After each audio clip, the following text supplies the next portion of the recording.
this town was in serious trouble. Lots of Satanism, witchcraft. We had the Moonies in the valley, Maharishi Mahesh Yogi, TM, Transcendental Meditation Facilities, and Church of Scientology. We discovered that we were methamphetamine manufacturing capital of the West Coast. There was a spirit of competition that reigned and ruled within not just the churches, but at the head of those churches within the pastors. For years, this sleepy retirement community near the San Jacinto Mountains was known as a pastor's graveyard. People came to the valley to live out a life of ease, and they wanted to be left alone.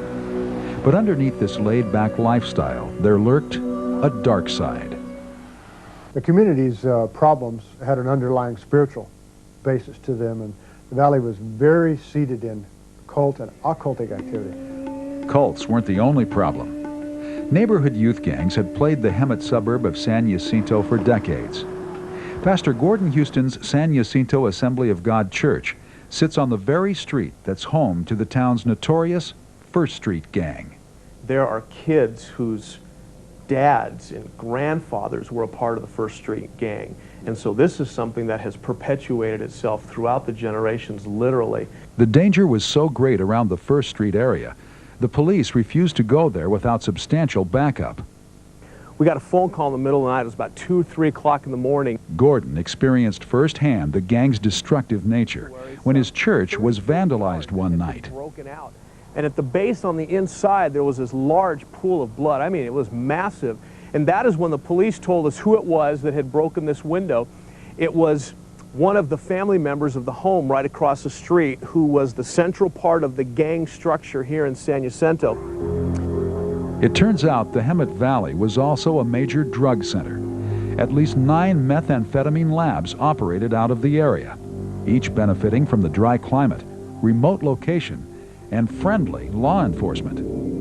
I've actually had law enforcement officers transport methamphetamine for me in their police cars.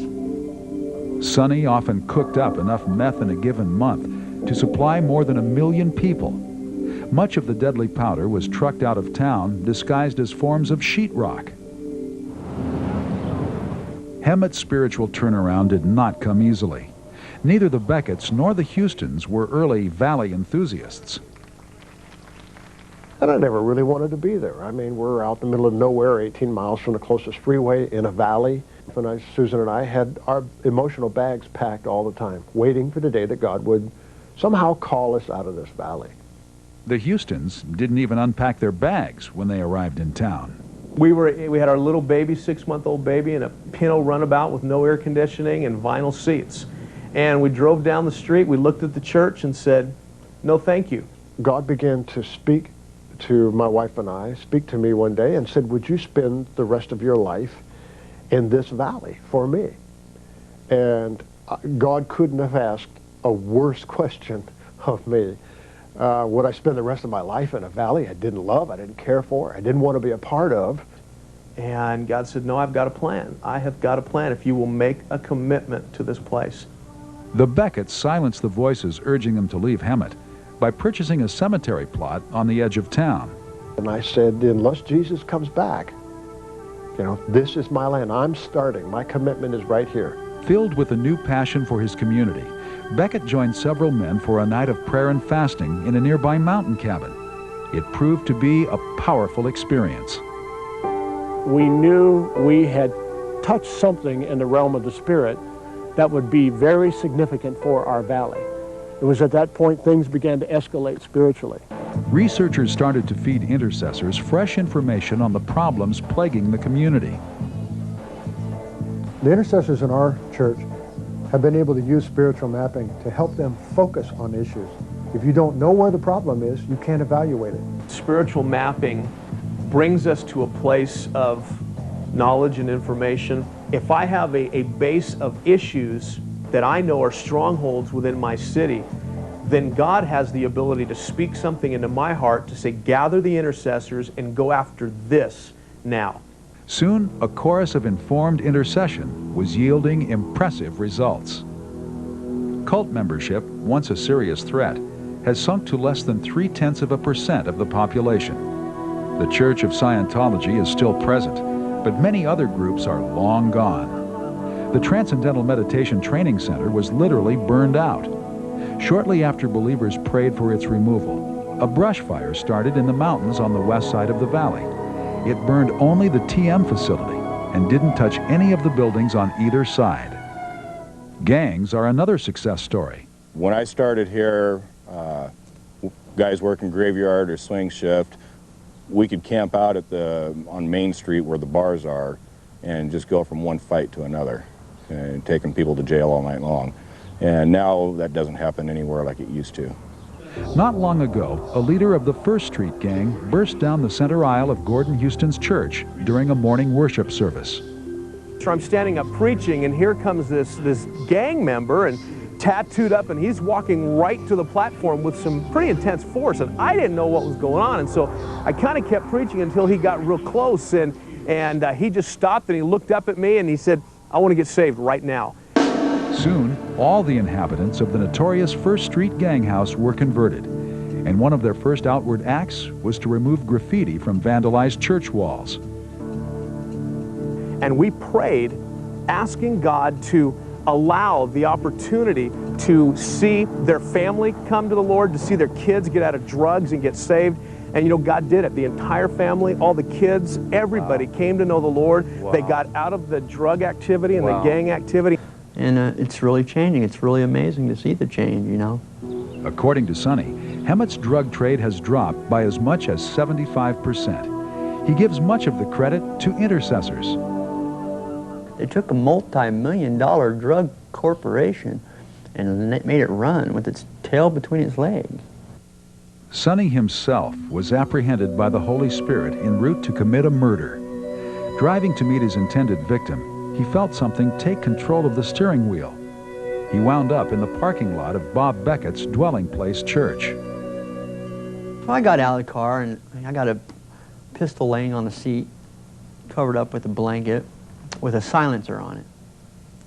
And I'm thinking, oh my God, what am I doing? So I end up walking into this prayer meeting, and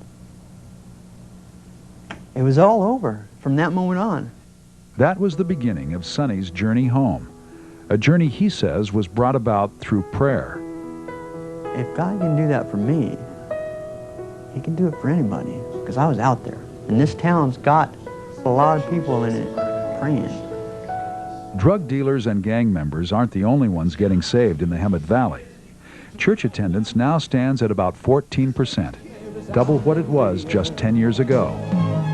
We lift up a shout, a victory shout, for we've overcome by the blood of the Lamb and the word of our mouth. Now we have a professing mayor, a professing police chief, professing fire chief, professing city manager, down through the ranks. Lately, everybody's conversation to me has been, I don't know how you do it. How do you do it? Because the attack is great. I feel God called me to this, and he hasn't told me to quit yet, or he hasn't shut the door.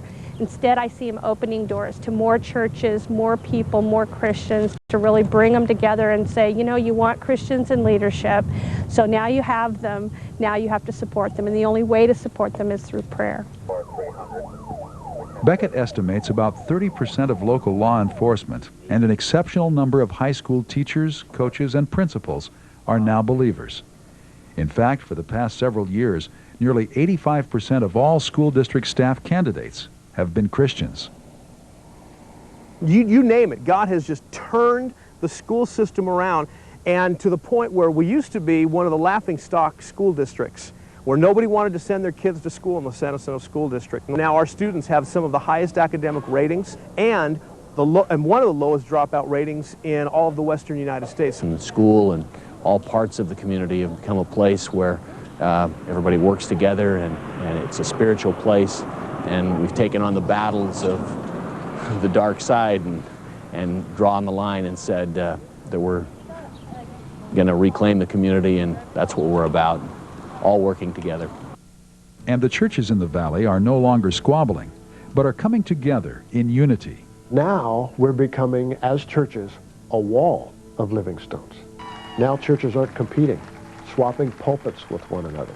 We have Baptist and Pentecostal pulpits and vice versa, and Lutherans with Episcopalians, and it's changed the life of the church. It's begun to build a fabric instead of loose yarn. Quiero que entres en mi corazón. I open the doors of my Recently, several dozen Hemet area churches co-sponsored a Convoy of Hope, where thousands of residents received free food, clothing, and medical exams. They also got a good dose of God's love. It's probably, without a doubt, one of the greatest things to hit our valley in recent years. This is what church is all about. It's not about sitting inside the four walls of our building. It's about going in and touching the lives of people where they are. Attracted to this proactive love, more than 300 people gave their hearts to Christ. This has been so phenomenal. I've just been blown away by the number of people who have come and who have responded. This is something that just couldn't be done but with one church. It took us all to be able to do this. I'm not just going to be held accountable for how I treated my church. I'm going to be held accountable by God for how did I pastor my city. And now the atmosphere in our city has completely turned. We recognize that it's building people. It's not building a church. This is not a church growth issue. This is a kingdom growth issue. And here we see that God, you're moving. A time won't you believe is coming, when young and old return to Jesus. Hemet's not a perfect town, and it probably never will be, but Hemet is definitely in the process of transformation. Transformation is taking place. It is not the same community it was in the past.